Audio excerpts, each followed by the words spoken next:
Hindi magkatugma ang naging pahayag ng NBI Chief Melvin Matibag at ni Mr. President BBM. Abay sana naman meron kayong GC ano? Ang sabi ni Melvin Matibag wala daw NBI doon sa Senado. Pero ang sabi ni BBM meron daw NBI doon at noong nirelease na yung order ng Supreme Court patungkol dun sa TRO ni Senator Bato, abay pinapauwi na daw ni BBM ang NBI. Pero heto't ibinahagi ni dating spokesperson attorney Harry Roque. Heto ang video kitang-kita na ang NBI mismo ay nagbabarena sa building ng GSIS. Panoorin natin ang video.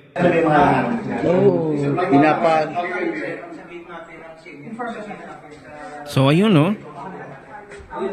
Pakinggan natin ito. Kaya nga. Ayun.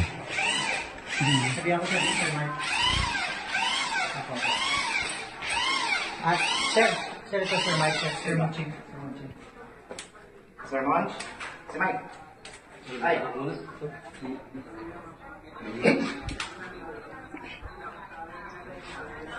Oo, binanggit na ni Diction, kasama ni Diction team leader ngayon. Magdi-deploy sila lahat. Yung iba rin nakapag-deploy na. Ayun, deploy. Deployment, ang pinag-uusapan. Hindi pa kasi nandito pa sila sa may setting kasi nandito yung parang langgam eh. yung action ngayon. Bigyan.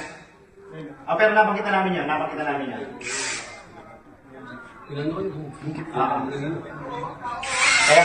nga. Kasama namin yung NBI ngayon. Kasama daw nilang NBI. Masabi nito ha. Sabi nito Nakapagsipa ang mga tamaan ka?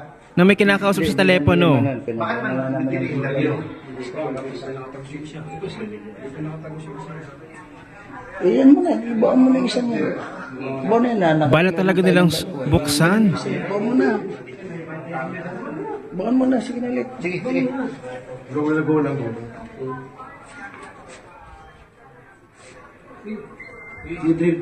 Grabe ano. Narinig nyo naman ha, sabi niya. Kasama daw ang NBI. Nuts.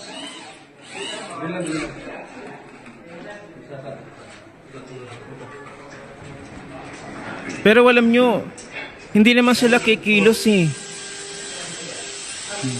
Kung walang nagutos. Ayun, may NBI nga. Kita nyo. Sila may access dito, di ba? Ha? Sila ang may access dito. Sila lang po. Buti na lang, may video. O yan. Sir, sinay ka na lang. Sila, sir, ang mayroon control. Hindi, marami nag-interview mo, nakala dito tayo papasok. Kasi baka ang need ko, baka dito nag-interview mga media.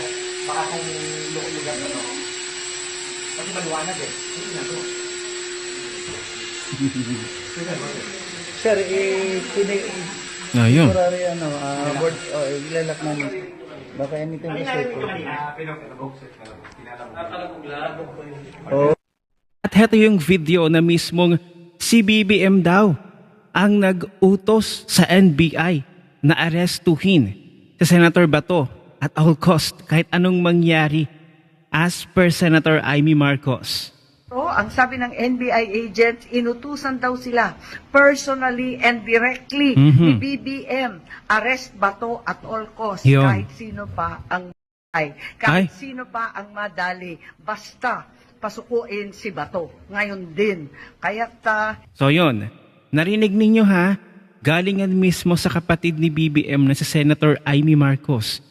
So meron tayong video at patunay. Baka sabihin na naman nila fake news tayo. So ano na naman kaya ang magiging script dito ni Mr. President? Kapatid na niya mismo ang nagsabi at nilaglag na siya nang may pakana ng lahat ng kaguluhan sa Senado ay ang kanyang kapatid na si Mr. President. At heto naman ang video na kung saan hindi nagkatugma ang mga script ng NBI Matibag at si BBM. Panoorin natin. Ang una po, sila yung nandoon sa Senado, palagay ko po, sila yung mas makakapagbigay ng linaw. Kasi po, nangyari dito, tinawagan ako na sabi, yung may mga NBI daw po ron na pinapuputukan sila. Ang problema po niyan, wala naman po kami dineploy doon at wala naman utos. Wala daw, ha? Gustuhin po si Senator Bato. Katunayan, nakiusap nga Narinig ko kayo siya, nung wala. Revised Consulta, napuntahan kami rito sa Sequoia Sinungaling. Sequoia Hotel. Ang nangyari, ang NBI, sinabihan ko nung lumabas yung resolution sinabihan. ng Supreme Court, mga alas 4 yung kaninang hapon, ay sinabi ko, umalis na kayo dyan. Wala naman po kami dineploy doon at wala naman. Dahil Umalis na kayo dyan. wala pa po kayo ng umaga. So, ibig sabihin, Yung kaninang hapon, ay sinabi ko, umalis na kayo dyan. ulitin pa. Sequoia Hotel. Dahil meron po kaming planning mula pa po kayo Oh. ng umaga. Hindi Ang nagkatugma. Sinabihan ko nung lumabas yung resolution ng Supreme Court, mga alas 4 yung kaninang hapon, Dahil meron po kaming planning mula pa po kayo ng umaga. ay Nakakatawa. sinabi ko, umalis na kayo dyan. Nandito po kami for a 3-day workshop. Oh. Ang sabi ni BBM, sinabihan daw niya ang NBI na umalis na daw sila doon sa Senado dahil lumabas na yung resolution ng Supreme Court. Pero ang sabi ni Melvin Matibag, wala daw sila doon sa Senado, hindi daw nagpa-deploy. Pero base sa ating napanood na video, yung nagbabarena mismo ang NBI doon sa GSIS building ay talagang hahagilapin nila kahit anumang mangyari, makuha lang sa Senator Bato. Kahit may mga masawi daw. As per Senator Amy Marcos, ang sabi niya. Tapos ito namang interview ng media kay Melvin Matibag, wala daw NBI doon sa Senado. Sino yung nagbabarena? Meron pang naka-uniforme na NBI. Sasabi naman ni Mr. President, umalis na kayo dyan. Hindi mo maintindihan kung sino yung nagsasabi ng totoo at sino yung nagsisinungaling. Buti na lang, no?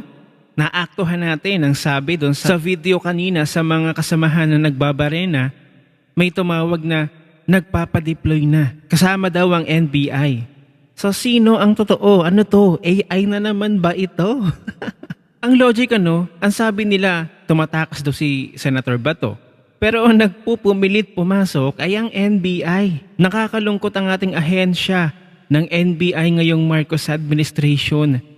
Parang bumababa na ang kredibilidad nila. Gagalaw sila dahil lamang sa pinag-uutos kahit alam nila na mali. Kaya I wonder at no wonder na nag-resign ang NBI chief na si Jaime Santiago dahil sa tingin ko gagawin ba ito ni Jaime Santiago? Ang magpabarena ng isang building? Gagawin ba niya ang pinag-uutos ni Mr. President? Hindi. Dahil alam niya na mali ang ipinapagawa sa kanya, kaya siguro siya nag-resign. No wonder. Pero itong si Melvin Matibag ay talagang hindi matitibag sa kakapalan ng mukha. Kahit mali, gagawin. Kahit kapalit pa ang buhay ng kapwa niya Pilipino. So ganito ba? Mga kakamping, ano na? Nasaan na yung sinasabi ninyo dati na #never again o ngayon ginagawa na ng Marcos admin ang tila karahasan? Ipinapakita na. Wake up ang kinakampihan nyo. Dahil kayo ay anti-Duterte lamang at doon lamang kayo tumitingin, impeachment pa rin ba ang inyong uunahin ngayon?